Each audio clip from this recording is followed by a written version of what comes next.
जय श्री राम। मेरा आज का ये वीडियो सिंह राशि के जातकों के लिए बहुत ही खास है।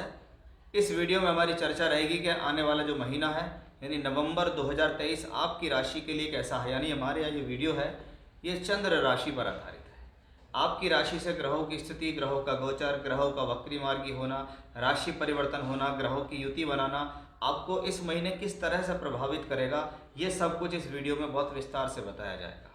आपका स्वास्थ्य, आपकी शिक्षा, नौकरी, लाभ, विवाह, क्या मुख्य भविष्यवाणी इस महीने है, कैसा रहेगा ये महीना आर्थिक रूप से, वैवाहिक तौर पर, नौकरी, व्यापार, स्वास्थ्य के तौर पर, सभी की चर्चा इस वीडियो में बड़े विस्तार से होगी। बहुत ध्यान से इस वीडियो को समझिएगा तो आपको बहुत सारी ऐसी बातें भी पता लगेंगी जो आपके लिए बहुत ज़्यादा ज़रूरी है। देखिए, ये है वीडियो राशि पर आधारित है जिसको हम मासिक राशिफल, मंथली हॉरोस्कोप या मंथली प्रेडिक्शन कहते हैं। अब आपकी राशि है सिंह, यानी चंद्रमा अगर 5 नंबर में बैठा है कुंडली में तो ये वीडियो आपके लिए, या आपका बोलता नाम सिंह राशि के आधार पर है तो भी आप देख सकते हैं। आपकी राशि से धन भाव में देखें तो शुक्र केतु की युति बनी हुई है। राशि से तीसरे घर में देखें तो मंगल, सूर्य और बुध बैठे हुए हैं। शनि सप्तम भाव में है, अब वो 4 नवंबर को मार्गी हो जाएंगे। राहु यहाँ आ गए हैं अष्टम भाव के अंदर, और बृहस्पति अब यहाँ गुरु चांडाल दोष से मुक्त होकर चल रहे हैं। सबसे पहली और विशेष बात यह है कि अगर आपने अभी तक राहु केतु राशि परिवर्तन का वीडियो आपकी राशि पे क्या फल देगा ये नहीं देखा है तो उसको देख लीजिए। मेरे चैनल पे जाके मैंने उसका लिंक डिस्क्रिप्शन में दे दिया है, वो आपके लिए बहुत ज़्यादा अच्छा साबित होगा। या उसको आप देखेंगे तो बहुत सारी ऐसी बातें आपको पता लगेंगी जो आपके लिए ज़रूरी है। क्योंकि राहु केतु की बात मैं इस वीडियो में नहीं करूँगा, क्योंकि राहु केतु का परिवर्तन समझने के लिए आपको उसके लिए एक अलग से वीडियो देखना पड़ेगा जिससे आपको जानकारी मिले। क्योंकि ये राहु केतु कोई बहुत छोटे ग्रह नहीं है जो 1-2 दिन में बदल जाएंगे, ये 18 महीने तक राशि में आए।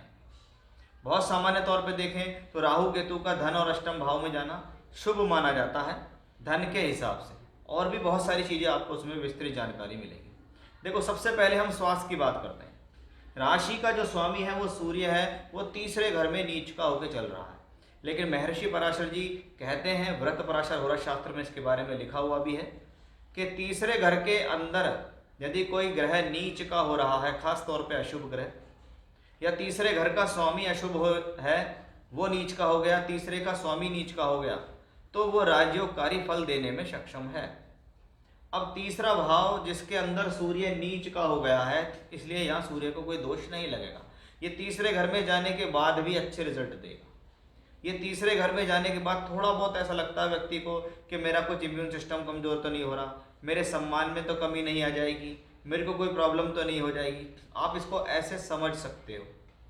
लेकिन सूर्य का तीसरे घर में जाना बुरा नहीं है, ना इसको मैं हेल्थ के हिसाब से बुरा मानूंगा, ना वेल्थ के हिसाब से बुरा मानूंगा। आपको ये हिम्मत प्रदान करता रहेगा, इसमें कोई संदेह नहीं। यही सूर्य 16 नवंबर को राशि परिवर्तन करके यहाँ से निकलकर आएगा आपके चौथे घर के अंदर। अगर राशि का मालिक चौथे घर में तो स्वास्थ्य सम्मान के लिए अच्छा है। इस दौरान जब आप जिस कार्य क्षेत्र में हाथ डालेंगे उसमें आपको सफलता मिलेगी। आप इसको ऐसे मान सकते हैं कि आप किसी भी चीज़ के लिए प्रयास कर रहे हैं, किसी भी चीज़ में परेशान हैं, किसी चीज़ में फंसे हुए हैं, तो वो प्रॉब्लम्स आपकी 16 नवंबर के बाद सॉर्ट आउट होती दिखाई देंगी। वहीं योग कारक मंगल भी तीसरे घर में है। तीसरा घर फिर से वही है कि तीसरे घर में बैठा शुभ ग्रह शुभ फल देता है।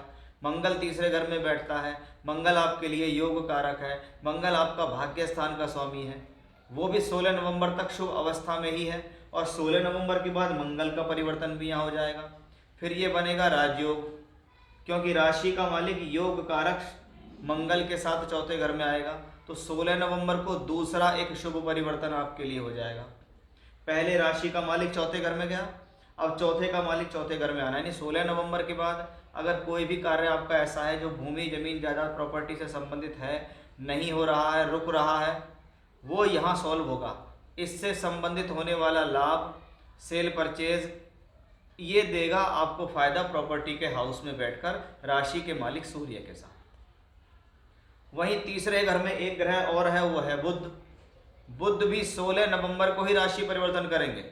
अगर ये राजयोग मंगल, सूर्य और बुध का तीसरे घर में बन रहा है तो ये अशुभ नहीं है, लेकिन इसकी शुभता और अधिक जब बढ़ जाती है जब ये राजयोग केंद्र स्थान में बनता है। और ये बुध ग्रह भी यहाँ आ जाएगा, यानी सूर्य, मंगल और बुध तीनों केंद्र में आएंगे 16 नवंबर के बाद, और तीनों ही प्लेनेट यहाँ से बैठकर कर्म स्थान को देखेंगे।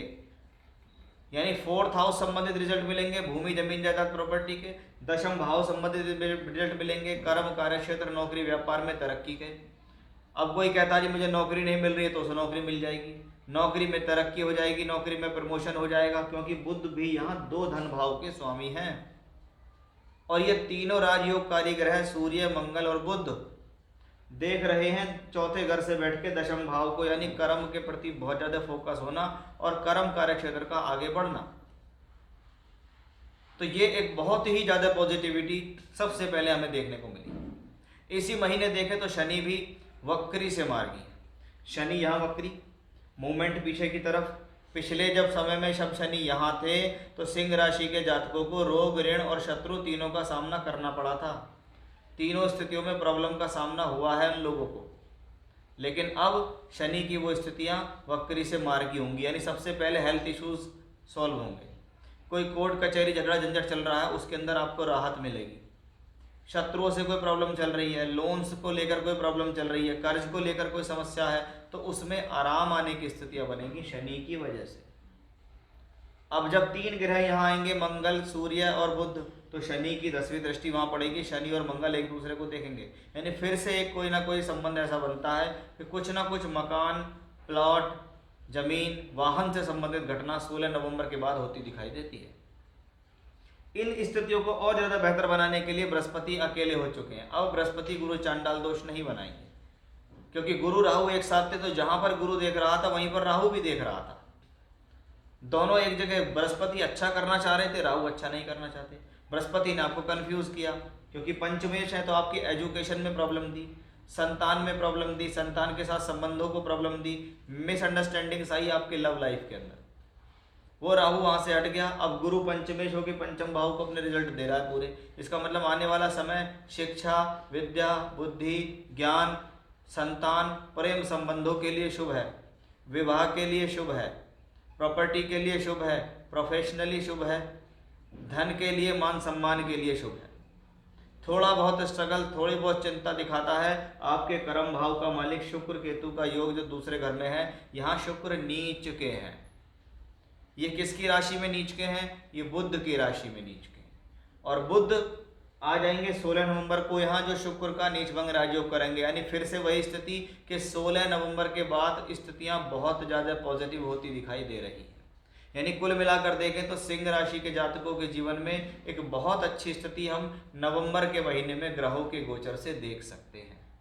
तो एक अच्छे समय की स्थितियां हमें यहाँ स्पष्ट रूप से दिखाई दी, जिसके बारे में मैंने आपको विचार किया, डिस्कशन किया, उसके बारे में आपको बताया।